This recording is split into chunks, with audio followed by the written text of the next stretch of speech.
Fantasy women's basketball, should you draft Clark or Wilson at no one?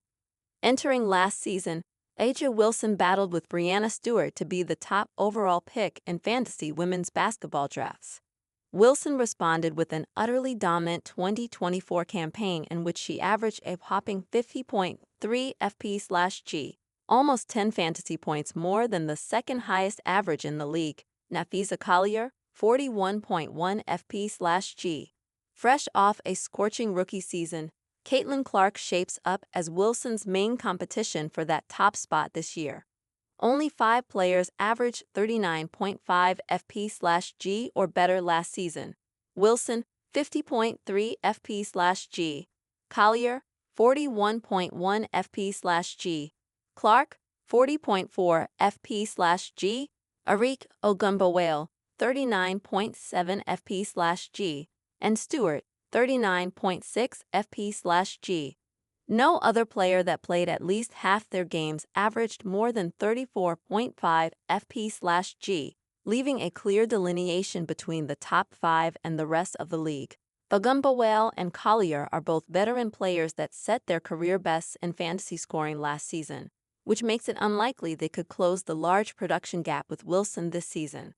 Stewart averaged a career-high 44.4 FP/G in 2023, her first season with the Liberty, so there is some possibility she could bounce back to that level in 2025.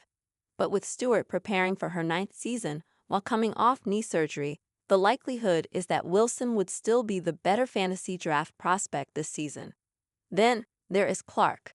She was the only rookie ranked in the top 5 in fantasy points per game, and accomplished those numbers despite having a relatively slow start to the season as she acclimated to the pro game.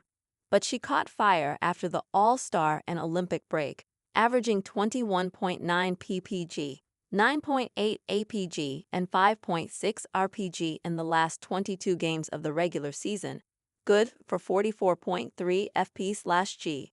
With that as a springboard to her sophomore campaign, there is a very realistic chance that she could maintain those numbers for the season, perhaps even improve on them a bit. So the question really becomes, how likely is Wilson to replicate her production from last season? Because if she averages near 50 FP/G or above again, she is exceedingly likely to lead the league again. Last season, Wilson set new career highs in scoring, 26.9 ppg, rebounds, 11.9 rpg, and blocks, 2.6 bpg. At 28 years old, Wilson is still in the prime of her career, so there isn't a reason to expect regression on that front.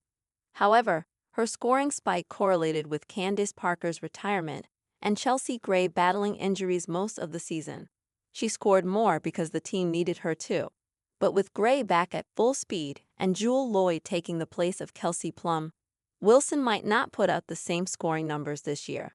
On the other hand, Wilson remains the Aces' primary interior presence on both offense and defense. And while Gray and Loyd might eat slightly into her shot volume, they also should open space for Wilson to increase her shot efficiency. In 2023, Gray's last healthy season, Wilson shot a career-best 55.7% from the field compared to 51.7% last season. In addition, playing more often as the primary big in an otherwise small ball lineup is exactly what led to Wilson's career year in blocks and boards, so she has the potential to even improve on those this season. While Wilson is projected to slightly regress across the board, she would generate 45.8 FP/G, the highest projected mark in the league by almost 5 FP over Clark's projected 41.2 FP/G and Stewart's 40.9 FP/G.